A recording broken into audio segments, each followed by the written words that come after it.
A lighthouse is more than a tower. It is a fortress, a defiant spear of light thrust against the primal chaos of the sea. It promises safety to those on the waves and refuge to those within its stone walls. But what happens when that primal chaos somehow manages to breach the fortress?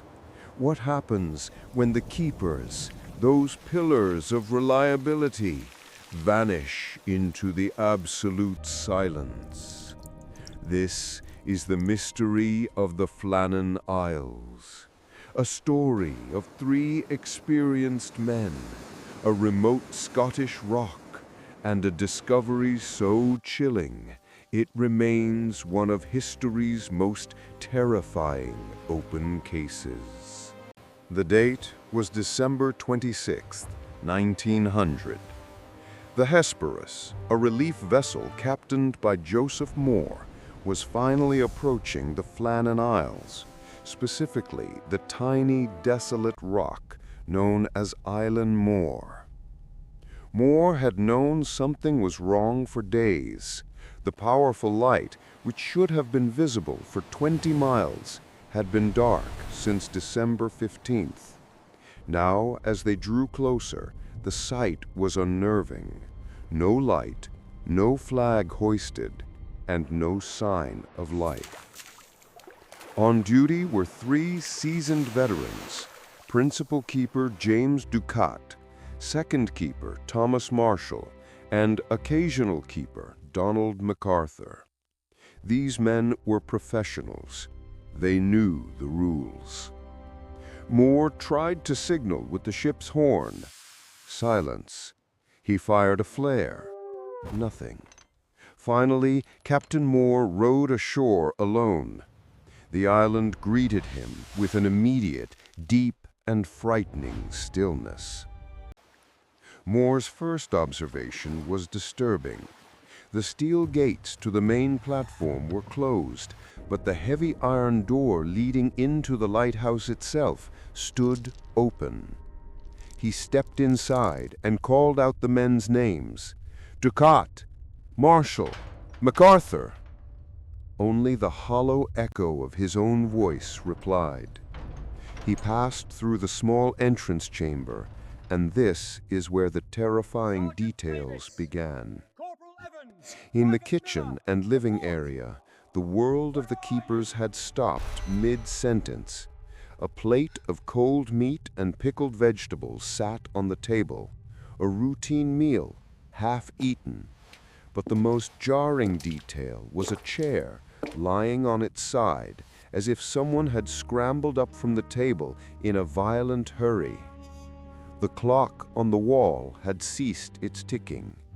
It was frozen in time. Upstairs, in the tower, the lamp was perfectly maintained, fueled, and ready to be lit. The light was simply not used. Downstairs, one of the most crucial pieces of evidence. Two sets of yellow oilskins, heavy weatherproof gear, were missing. The third set, belonging to Donald MacArthur, remained hanging neatly on his hook. Why would two men leave without their storm gear, while the heaviest man left the fortress without his own jacket? Moore spent hours documenting the scene, the silence screaming louder than any hurricane. The men hadn't just left. They had been interrupted. They had vanished from a safe place. It was the ultimate contradiction. Safety inside, panic outside. The next clues were found in the official logbook, and the entries didn't just document the weather. They documented a descent into psychological terror. On December 12th, the entry read, "Gale force winds that I have never seen before." This was written by Principal Keeper Marshall. The problem? Records showed the weather was calm that day. A later entry on December 12th noted that James Ducat, The senior keeper was very quiet, and Donald MacArthur, the strongest, most hardened of the men, had been crying. December 13th, the log records the men praying. Storm continues. They cannot leave the tower. God is over all. The final, chilling entry, dated December 15th, the day the light went dark, simply stated, "Storm ended. Sea calm. God is over all." And then, nothing. The logbook painted a picture of men besieged not just by a storm, but by internal distress and fear. But if the storm ended on the 15th, why did the light go dark?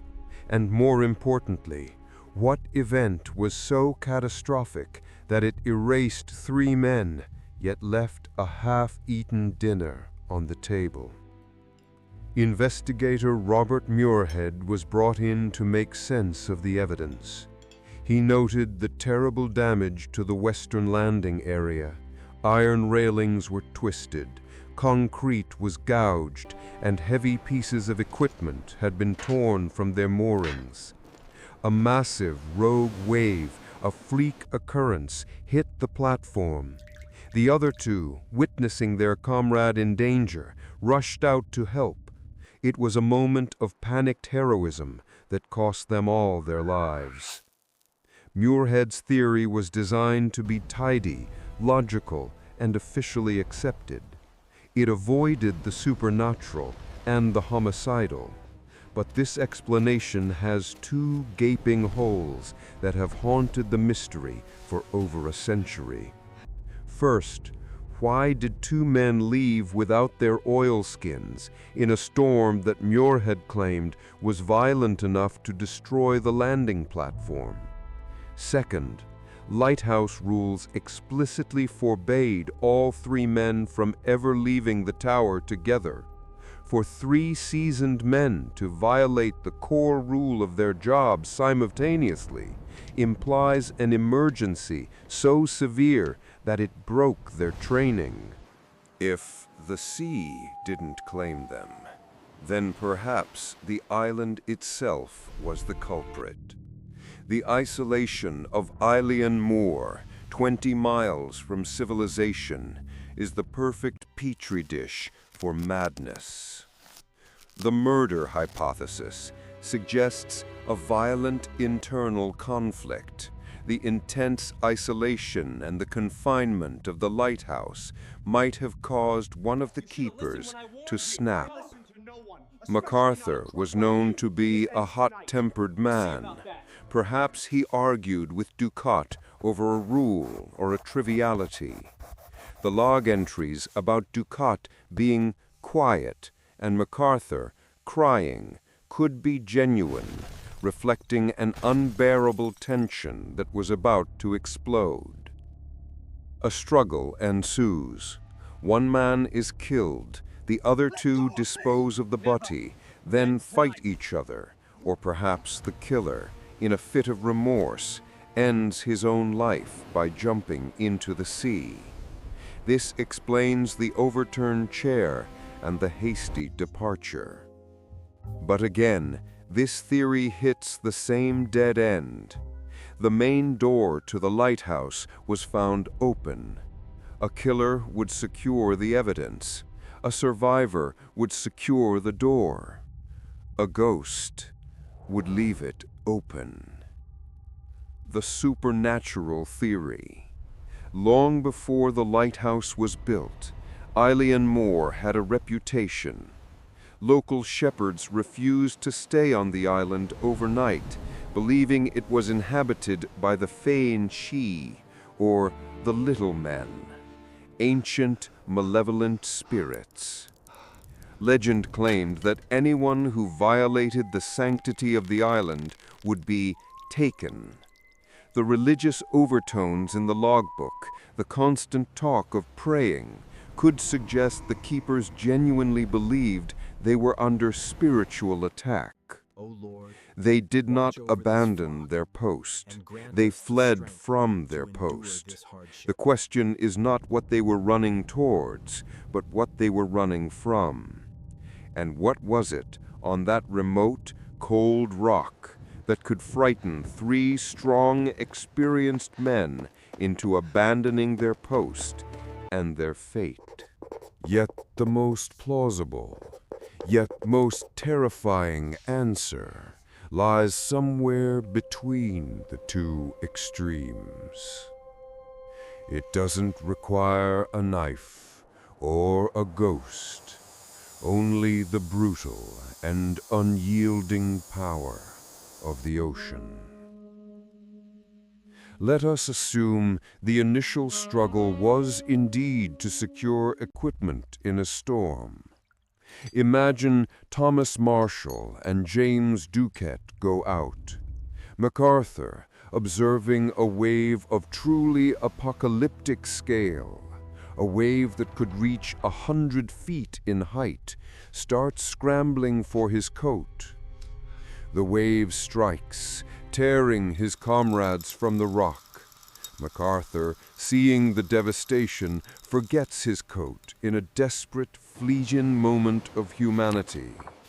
He races out to the landing to see if they can be saved, only to be hit by the splashback or a second, smaller wave that nonetheless drags him into the chasm. This explains the overturned chair, the half-eaten meal, and the remaining oilskins. It fits the evidence of the violent damage. It only fails to explain the logbook entries and the locking of the main door. Perhaps the men locked the door to protect the lamp from a rising tide, but failed to secure the outer gate. Perhaps the log entries were embellished by Marshall to get help, thinking they were in greater danger than they actually were. The only certainty is this: on Island Moor, 3 lives were consumed in a terrifying final moment. The sea gave no answers, and the silence was absolute. The Flannan Isles Lighthouse was automated in 1971. It no longer needs men to keep the light burning. The mechanical rhythm is perfect, but the chilling silence on that rock remains. The tragedy of December 1900 serves as a cold reminder that for all our technology, the ocean remains the greatest and most unforgiving force on Earth.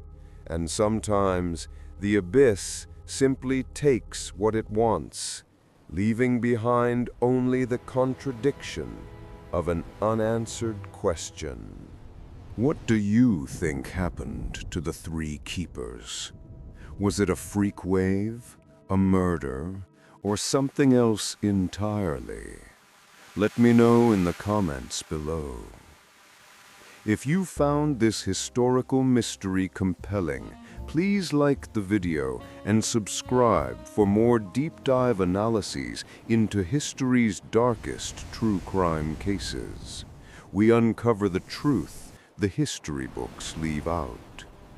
Thanks for watching, and I'll see you in the next one.